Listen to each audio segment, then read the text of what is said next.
I sat in the hospital for 5 months, man, fighting for my life. And music was my escape out of the hospital.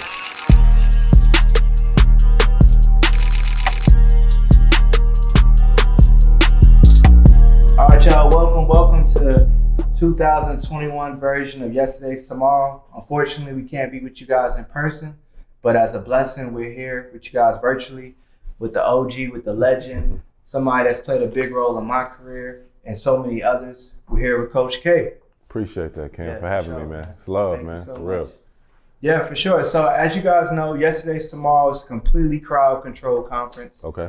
And along with this conference, in order to attend, we urge and we make it mandatory for our community to actually do something for their community to attend. Right. So this year, due to COVID restrictions, our community goal is for everybody to take the day and stay home on Martin Luther King Day. Okay. And urge every one of their friends to kind of, COVID is still real. It's real life. No, it's really real. So for that day, we're asking everyone to stay home and enjoy this conversation that we're having with Coach K. All right. So as a blessing, you guys submitted over 100 questions for Coach to answer. So we ain't gonna run through all of them, but all right. we pick some of our favorites. Okay. And we're gonna kind of go through this line by line and get you guys' questions heard. All right, cool. We're gonna start off with some easy ones. Lob up. James wants to know, where did the name Coach K come from? My whole approach at music comes from sports, and I'm one of those guys that when I was growing up, I grew up in a community where to even get on the basketball court, as a youngster, you had to be really exceptionally talented or you had to put the work in, you know what I'm saying? So I was one of those guys that got up early to go to the court to shoot or stay late, So I always took that approach on even in the music, when I took upon taking music as a career, right? And at the time I was managing Young Jeezy. Me and him met in 2001, and we worked for 2 years before we put any music out. Wow. You know what I'm saying? Because when I met him, he wasn't even really rapping. He was more of a, when I met Jeezy, he was like, man, I want to be the next Master P. He had his own artist, what I'm saying? Word. Yeah, but I took a liking to his voice. I heard him on one record and I was like, who was that? And he was like, shit, that's me. I was like, damn, your voice is crazy. Yeah. And from there, we started rolling and working. And I'm such a big, I think practice. It's like a crossover. Until you practice that crossover enough, that crossover move enough, when it comes to a time to use it in the game, it comes so easy that, if you ever see somebody cross over and they looking at the ball, they ain't practicing enough. You know what I'm saying? That shit it's not natural yet, Yeah. So with him, we worked for man, I seriously, it was damn near every day, man. We was at the studio, man. I had locked the studio down and we'd go in there and we'd just work on music. And until, even creating the ad-libs and just creating his whole sound. And one day, I'm such a perfectionist, even when we in the studio and he's putting his bars down or we making songs, if one word is out of place, it bothers me. And people don't understand that, when you rapping, you can jam so many words. You try to jam so many words into maybe a bar, but if you take that one word out, it'll put it in pocket, So I used to be on him a lot. Nah, man, do that shit over, bro. It ain't right. It don't, take after take. And one day he was like, all right, coach. And, I was like, damn, I'm fucking with that. I was like, you know what? Because I'm big into marketing too. Yeah. You know what I'm saying? Because when I met Jeezy, he was Lil J. I started calling him Jeezy. Yeah. You know what I'm saying? Because he was young, he had a lot of money. He was a street cat, So he said, all right, coach. I was like, damn. I said, stop. I said, bruh, from here on out, because he used to call me K. My name's Kevin. He used to call me K. I said, from here on out, I said, when we out, man, I'm Coach K now. Right. You know what I'm saying? And at the time, it ain't even the time, but, Mike Krzyzewski, who was Duke's coach, he's the most winningest coach in college history. You know what I'm saying? So, it's just history. I played college basketball in North Carolina at HBCU. And when he said that shit, it just was like, oh, that's it right there. You know what I mean? And then after that, he started saying in his songs and stuff, and it just stuck, man. Man, that's fire. That's dope. A lot of people don't know that story. Well, that's the gem right there. Yeah. My team starts calling me coach all of a sudden. You know what I mean? So I like that. Isaiah wants to know, how did you know you wanted to get into the music industry, and was it always what you wanted to do? I mean, music was always around me as a child. Sports was my life, you know what I mean? But sports was like my ticket out of the projects, the hood, whatever you want to call it, you know, my upbringing. But music was always there. My mom and my grandmother, people don't know that RCA had the largest pressing plant. When I say pressing, it's where they made records, you know what I'm saying? Where they made 8-track tapes before there was a CD, and where they made CDs at, you know what I'm saying? And cassette tapes. They had a pressing plant in Indianapolis, Indiana. Right. Blue collar work though, you know what I'm saying? On the plant, you know. And my grandmother started there, and then she became a supervisor, and then my mom, she worked on the line where they actually pressed the records, you know what I'm saying? Real blue collar, but it was, you know, a plant. And we used to get, like, employees used to get, like, records. Like, they had days where we could go to the employee store. My mother, they get discounts, and she would bring records home. So we always had music at the house. Like, that was part of our house. Like, Sundays, you know, my grandmother, I kind of grew up in my grandmother's house. So she cooking, we put on records, everybody sitting around the component set, which is, people don't understand, component set is a stereo. Yeah. So they call it a stereo, where it had the record player, the cassette, all that in one. We sit around there singing and stuff. And, but when I chose it professionally, my senior year of college, I got shot. And my basketball career was, at that moment, it's over with. You know what I'm saying? It ended. And I sat in the hospital for 5 months, man, fighting for my life, right? Yeah. And music was my escape out of the hospital. You know, it was like, that's what I would put my Walkman on to actually escape being in the condition I was, you know? And once I got up on my feet, man, and started moving around, like I always, like when I was in college, my friends either rapped or DJ'd, and I always handled the business. Like I would go with them and they'd be like, hey man, take the money at the door. You know what I'm saying? Or while they did their thing, or I'll be like, man, we should do it like this or like that. So it was always a little spark there, but like after my accident, man, like I would come back and forth to Atlanta from Indianapolis. L.A. Reid and them had like maybe 4 years, maybe, around the time of my accident, L.A. Reid and them, they started LaFace. And people don't know that like L.A. Reid is from Dayton, Ohio. You know what I'm saying? Him and Babyface created LaFace in Indianapolis. You know what I'm saying? Because Babyface is from Indianapolis. Word. You know, he grew up with my uncles. They all hung and stuff. But so when they created LaFace, I knew, you know, my aunts and them, they knew people that worked there. So it was kind of like, man, all right, that might be a move. And I was coming back and forth in Atlanta and when seeing the movement. But one time I came to Atlanta, man, with some of my guys, and I ended up meeting Noontime. I don't know if you're familiar with Noontime. So Noontime was this publishing and production company that Chris Hicks, Noonie, Ryan Glover, and Terry, his brother Terry, they started. And I came down here, when I came down here on some other stuff with some of my guys from the streets. Mm-hmm.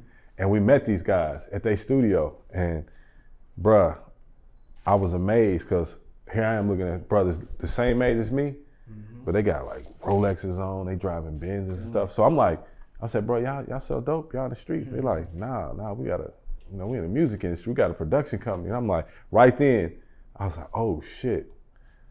Oh, these brothers look like me, I could do this. Yeah. You know what I'm saying? And I would come back and forth, and then 2 years later, I moved to Atlanta the end of 1996, and I jumped right in that shit.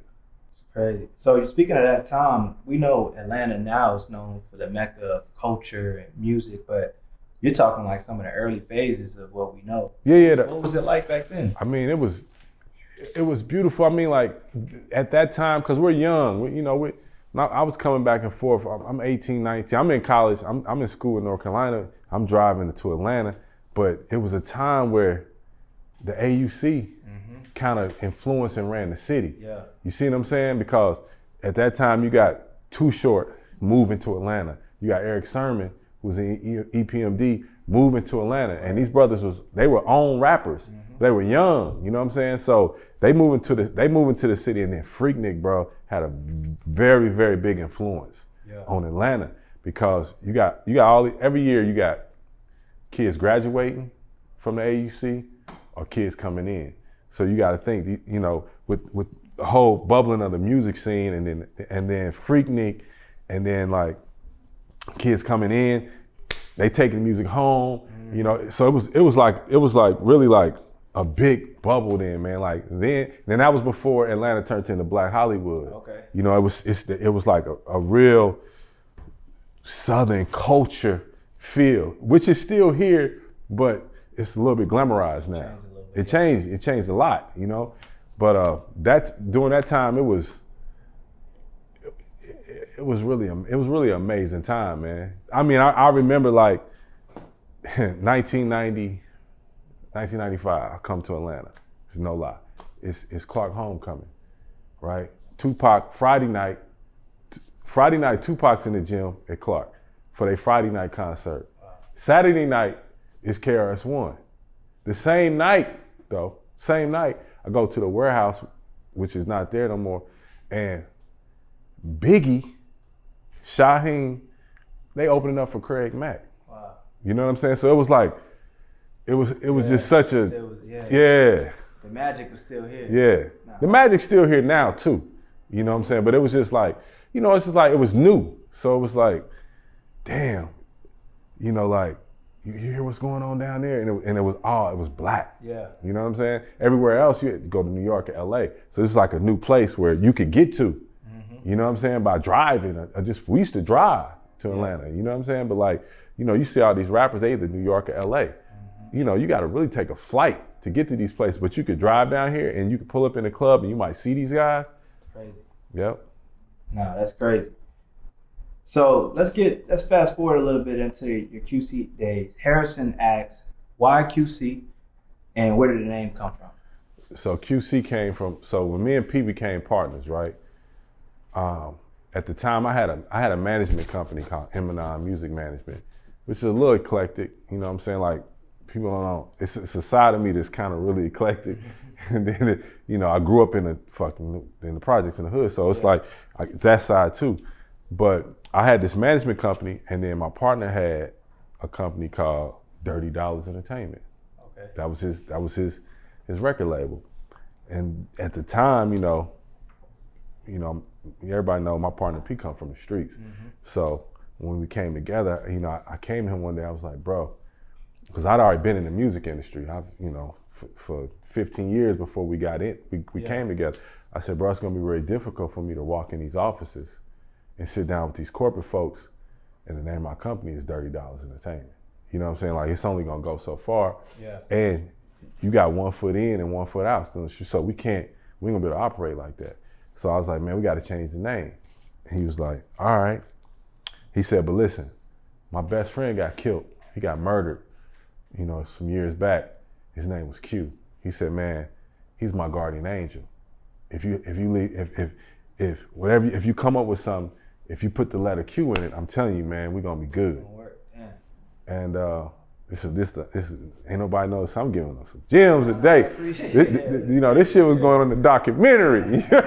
but for real though. But so I used to wear these APC. It's so crazy. Every day I used to wear these APC Selvish denim. That was like my thing, right? And I was sitting in the crib one day, and I reached in the pocket, that little corner pocket, and I pulled out, and you know, it had like the little white paper, like, you know, when the product is finished, you know what I'm saying? The last thing it has to go through is quality control before it's released to the streets, you know what I'm saying? So it had that little piece of paper, and I read it. I was like, oh shit. I called him, I said, bro, I think I got the name for the company. He said, what? I said, man, quality control.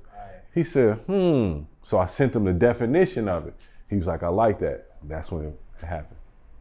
It's amazing. No, that's amazing. On your journey, what was the most influential piece of advice you've ever received? This is from On. That's the one I give everybody, man. Don't give up on your dream, man. The day you give up is the day it could break. You know what I'm saying? Like, if you have a fire inside of you, follow it. Don't give up on it.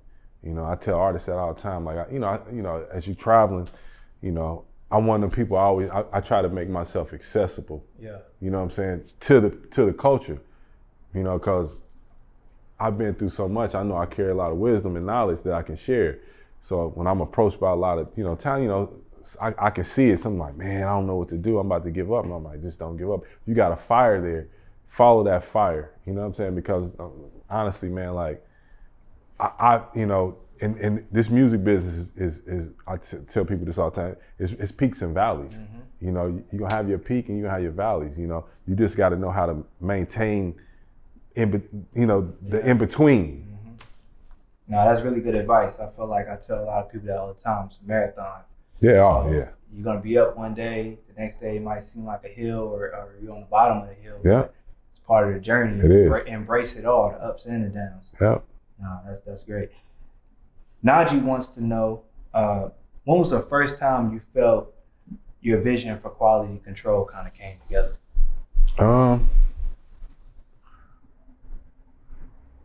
Shit. When we signed to Migos, man.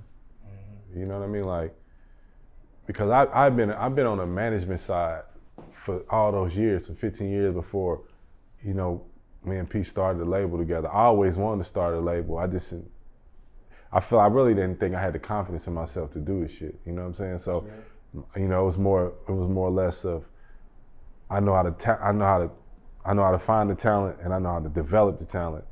Then I go run it over to a label. You know what I'm saying? And sell the talent to the label.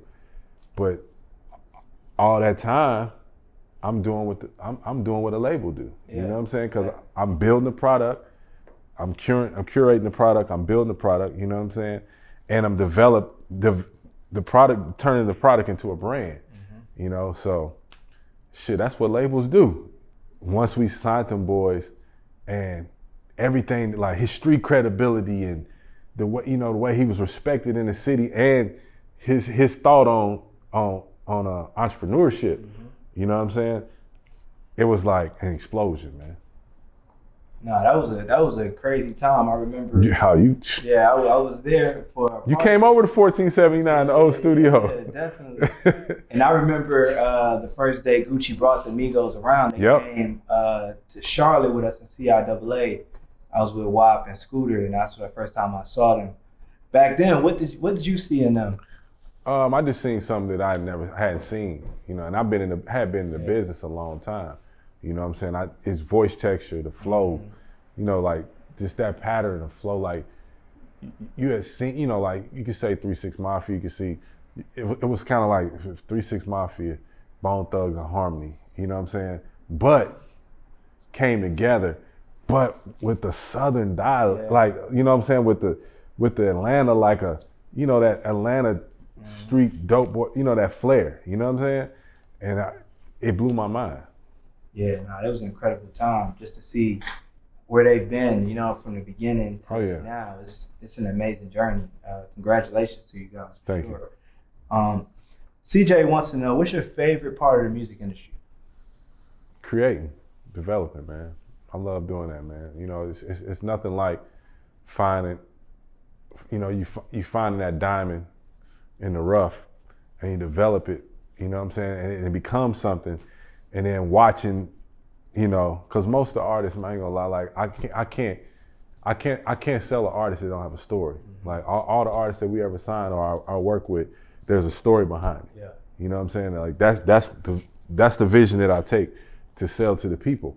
But it's always the beautiful moment of it is when you've done that work and you've watched, where they come from, their upbringings or whatnot, where they can change.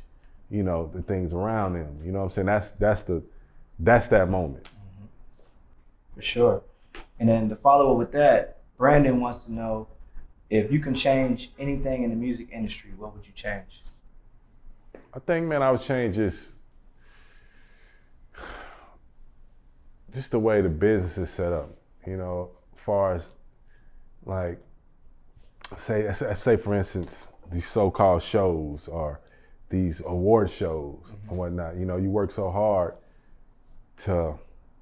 that's the moment. That's like playing the game and getting your ring, you know what I'm saying, your championship ring, but then when you get there, there's still it's still a kind of a moment of a letdown of, damn, so we did all this work and they still don't see it. Yeah. You know what I'm saying? And my mind state now though, like that used to bother me. You know what I mean? Like a lot, man. Like, damn, man, like, so y'all still don't see, you know what I'm saying? But now it's we can't be, you know, I tell all my clients now, like, man, we can't be judged by that shit, man. Like, as long as you touching people and like you see it, man, that's the reward. Yeah. You know what I'm saying? So let's not get caught up in that, because it used to bother me. It don't bother me no more. You know what I mean? Like me and people used to have, you know, like this year, you know, when the Grammys came out, and you know, fucking Lil Baby, man, like we worked our ass off during a pandemic and did something that hadn't been done. You know what I'm saying? And figured out, you know, it was strategic and sacrifices and everything we had to do to make sure he broke through. Mm-hmm. You know what I mean? And he did. And you know what I'm saying? And y'all still like, it's like, it's crazy. It's crazy. But those are the, you know, like, I think there needs to be some changes in some of that political shit that be going on. You know what I'm saying? Like that shit gotta come to a head sooner or later, man. Nah, for sure. That leads me to a question I have for you, because I can kind of relate to that on my journey up. You know, I've always felt like I've been overlooked in a lot of ways, especially now, even as a business owner. Stuff that we do here at Kirk Studios, certain lists come out, certain things come out. You're like, man, no one's paying attention, no one's respecting it. And it's obviously something that, like you said, you can relate to, just feeling overlooked. But right now, how do you measure success, or what's success mean to you then? I mean, man, success to me, man, is like it goes back to earlier, man. As long as I see my artists, man, I'm putting them in a place where, you know, they able to live good and change, you know, the surroundings of where they come from. Man, that's what makes me feel good. I'm not the guy to chase money. You know what I'm saying? I'm a legacy guy. You know, like I want my kids and my kids' kids to be like, yo, that man did his thing. You know what I'm saying? And he did it with his head up and his chest out. You know what I'm saying? And he did great business. You know what I'm saying? Like the money will come. Yeah. You know what I'm saying? I know that'll come. You know, like I'm a witness to that. As long as I'm doing good work and good work, fair work, and straight up business, man, and continuously, I know I'm continuously learning. So if I'm continuously learning to, like, you know, as it changes, I'm able to change with the change, but still keep my roots. Man, that's it, man. Nah, that's real. That's real. This next question is actually a really good question, and I feel like I felt this. A little backstory: last year when we did this conference in person, the city of Atlanta awarded me this key to the city. It was a proclamation. Beautiful, man. And I remember at the end of the night, like I didn't really feel happy. I really didn't feel anything, and everybody was like congratulating me and all that. But the biggest feeling I felt was like so much pressure of like, damn, I'm 31 years old. I wasn't supposed to get this award yet. That's kind of how I felt.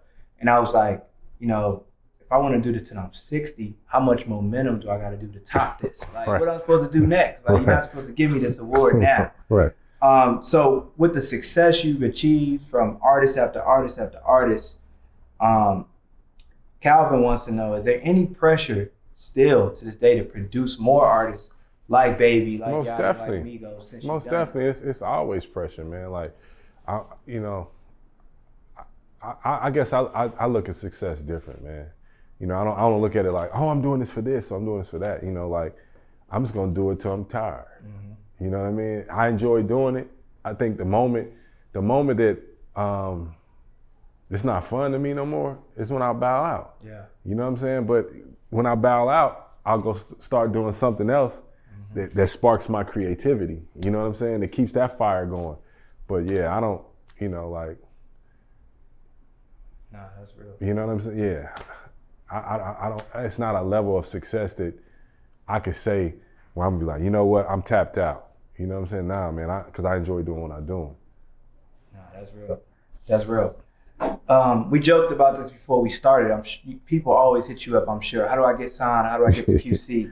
So I feel like I'll only be right by it. Just actually put you on the spot in a sense, but so many people. But Adam wants to know, as an upcoming artist, what do you got to do to catch the attention of someone like you? I mean, just have some good shit, man. You know, have some good product and original. Like, man, it's so much stuff come our way. It's because there's so much out here. Everybody now is a rapper or a musician or entertainer. That make sure your shit has originality to it, man. You know what I'm saying? Like, I'm tired of hearing the same shit.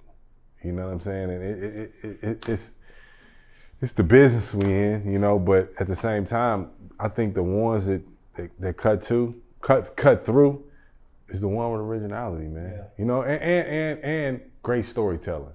You know what I'm saying? I tell people all the time, to me, Lil Baby's one of the greatest storytellers of our time. Yeah, facts. You know what I mean? That's why you can feel it so much, you know?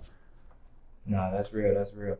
So with the everything changing, technology, social media, Dree wants to know, as a veteran music exec, do you think Clubhouse is helpful or hurtful for artists and their brand? I mean, too much of anything is hurtful, and too much of less is you know, it's not helpful. You know what I mean? But so the thing about Clubhouse, me personally, I feel like it started out to being something good, but then it, you know, just with anything else, man, if you use anything obsessively, you know, it becomes, you know, it's like the value of it falls out. You know what I'm saying? Like, you know, this is just the reality of it, how I look at that. And that's with anything, you know what I mean? Like, social media, I mean, I won't even say Clubhouse, any social media outlet, man. If you it's a tool. That's, you know, when it's brought to you as a tool. So you use the tool for what it was. You don't get caught up or let the tool judge you or this or that. Like, yeah. Nah, that's real. That's real. So your son is a successful photographer. Yes. And as I mentioned earlier, you've put me up for many jobs with your artists. So Matt wants to know, what quality aspects do you look for in creators, even outside of musicians? Like when you hiring a photographer or a director, is there anything you're looking for in particular? Man, it's good work, man. You know, it's I'm one of them guys, man, like all I do is study. You know what I'm saying? Like, I feel like to be great, you have to study, you know what I'm saying? The ones before you and, you know, the ones that come after you. And with that, I'm always looking for the next, you know what I'm saying? Like, damn, if I say, oh shit, you know, like I said, I make myself accessible. When I hit people, if I see something, I hit them. And sometimes I'm straight up like, we might not be the right place for you, but I know some people here, there, and there, you know what I'm saying? But I think your work is really good, you know? How can I assist you some way, you know? No, that's real. I can definitely attest to that. That's real. So on that same breath, Aki wants to know, what's the most important for an artist, professionalism or creativity? Both. I think they gotta have both. They go hand in hand. You know what I mean? Like, yeah, you have to have both, man. You can't have one without the other. Because I mean, if you're really creative, then at some point you have to learn you're going to have to learn that part, the professionalism of it, you know, or make sure you make that a study point for yourself, you know. And then you have some people that's, you know, really, really like understand the business and know how to move, but creatively, you know, they need some practice. Yeah. So that. So transitioning, I know sometimes that journey of kind of reinventing yourself and moving across different industries can be different. I feel like I'm in a process now with my label Collective Gallery where we're trying to make history, where we sign photographers and not just musicians, but we kind of take a different approach. And sometimes it can be like a daunting task or crazy.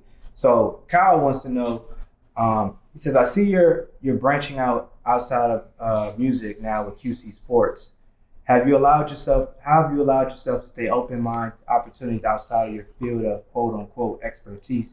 And what do you say to those who say you're crazy when going in those different industries? I mean, if they say I'm crazy, then I'm crazy. But, you know, I'm all about diversifying, man. You know, like, as I watch what I do in the music or what we all collectively do in the music, I look at it as just culture, right?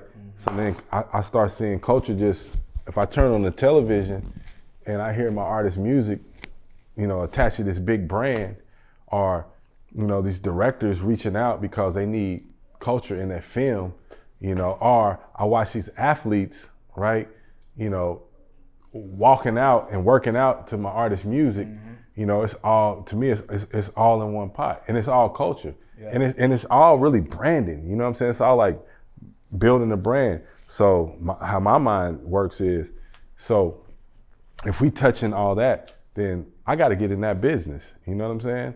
And, you know, on the film and television space, it's just something that's very intriguing to me. That's something that I always wanted to do. You know, it's just the timing of when could I do it, you know? And then sports, I come from, that's what I was raised doing. Yeah. So I always wanted to be in a place, once I got to a place, like I want to be in a place where I can help these athletes, man, with their business, you know what I mean?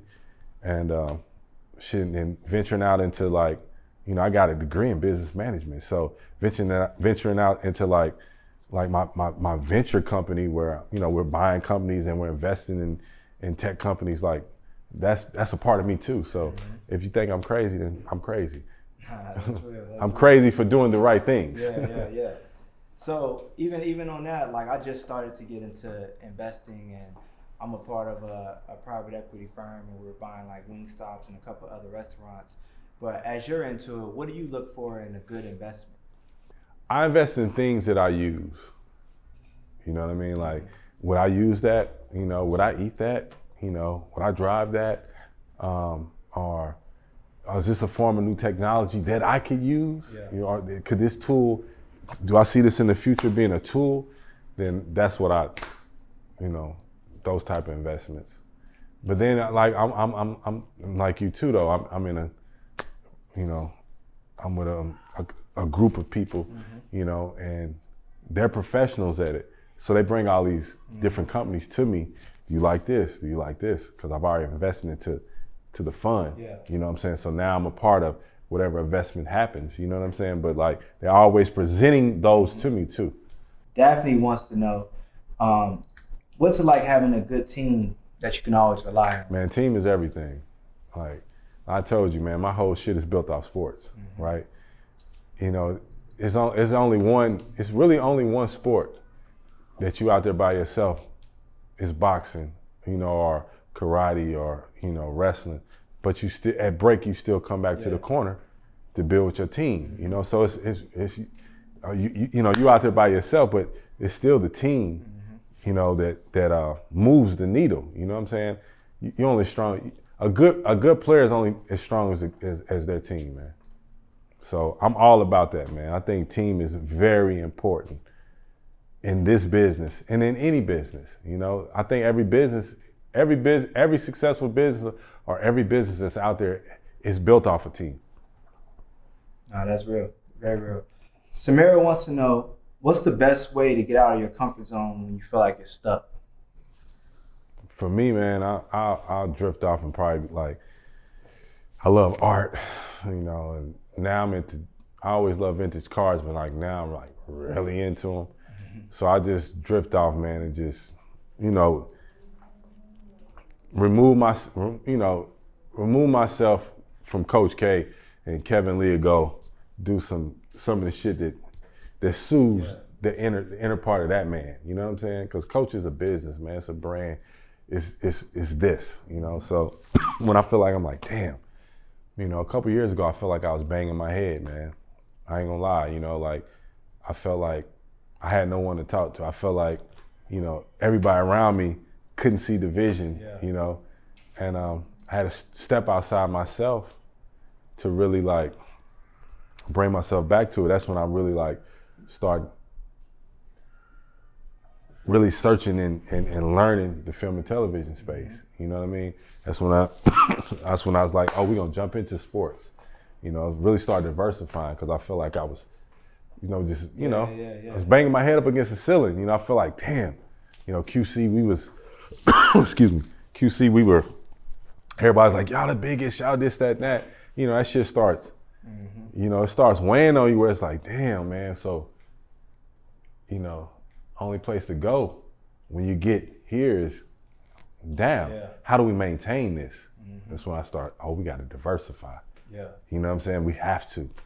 So, you ever felt like that?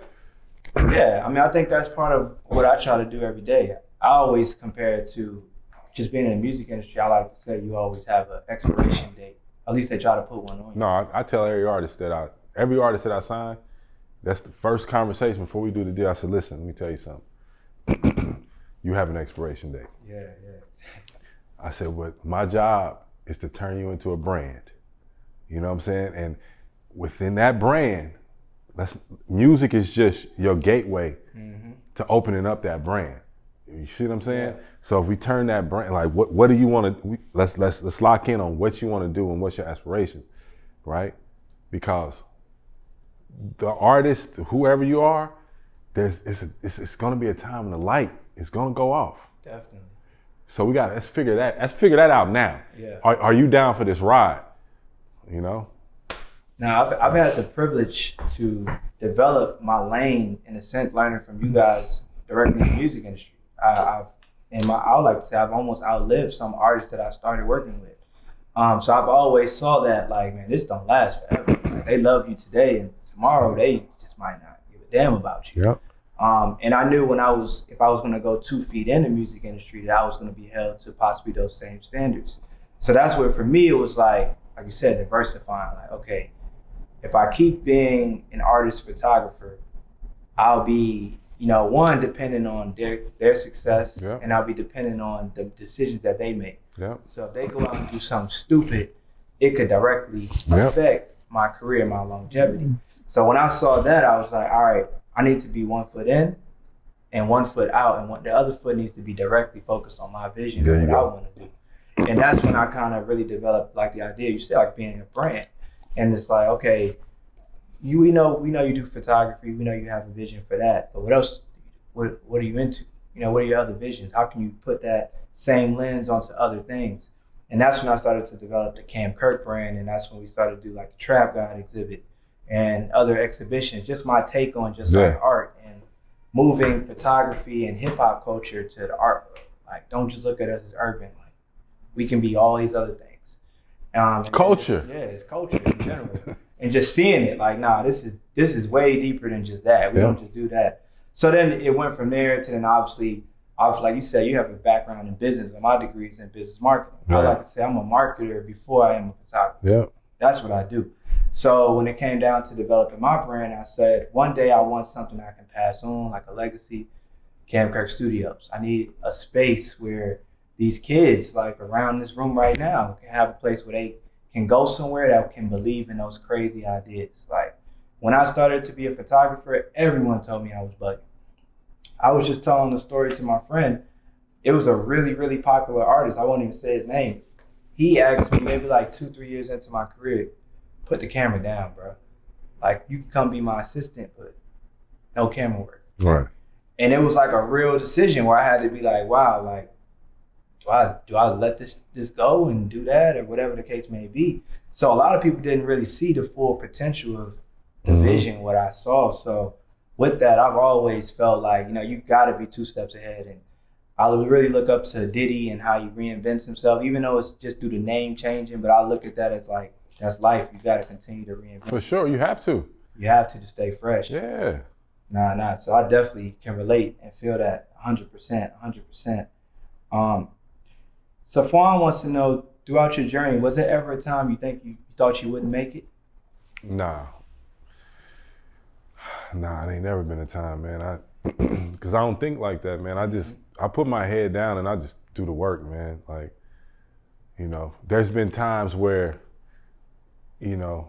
I've gotten to a certain point and I want to beat that, I want to beat that, you know what I'm saying? But like, never where I was like, I'm not going to make it. Even when, say for instance, I'm managing an artist and we split, and I put 6-7 years into the artist, everything into it, and we split. Now I'm back here. You know what I'm saying? So now I got to go find another art, and I got to do it again, and I do it again and do it again. But I always just set them, the pole, like, oh, I got to get to that level. Because I know I've done it before. Yeah. I've seen it.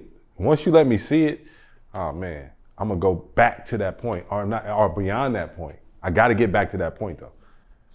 Yeah, that's real, very real. Let me ask you this: Ryan Coleman wants to know, what's the next phase of culture coming out of Atlanta?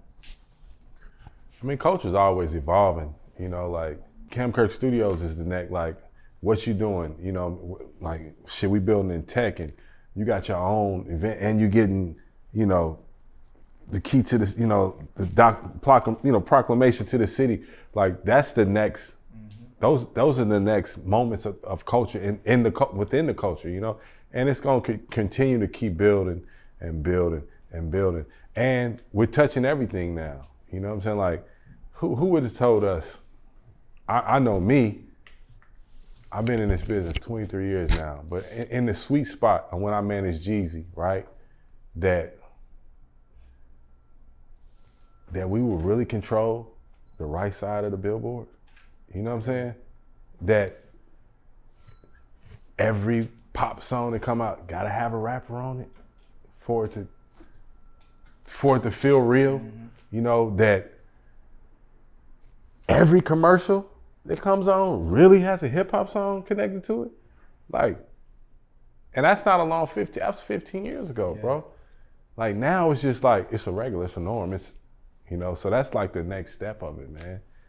And it's going to just keep going and keep going. But what I want to happen, though, personally, you know, I want the development to come back. Mm-hmm. I think it's, you know, we're moving so fast. You know what I'm saying? That people forget about that part of it. You know what I'm saying? And that's how we build QC off development, man. Yeah. And we ain't going to stop doing that. You know, we understand the science of technology. You know what I'm saying? But at the same time, man, like, that's the sweet spot, the development part, man. Good stuff.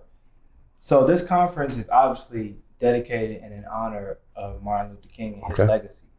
I actually came up with this idea talking with a mentor of mine just about the fact that this day comes around annually.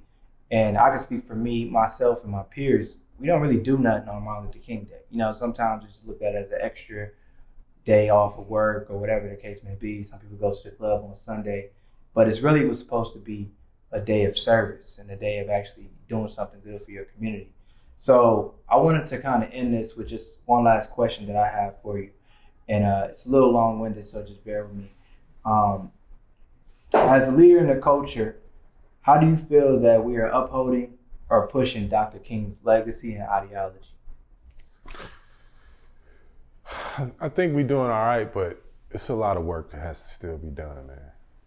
You know, because if you talk to kids, they don't even know. They know the name, but through the years of everything that's happening and has happened, the legacy is not told. Mm-hmm. You know what I'm saying? And even in the schools now, I don't even think they talk about it anymore. You know what I'm saying? Like for real.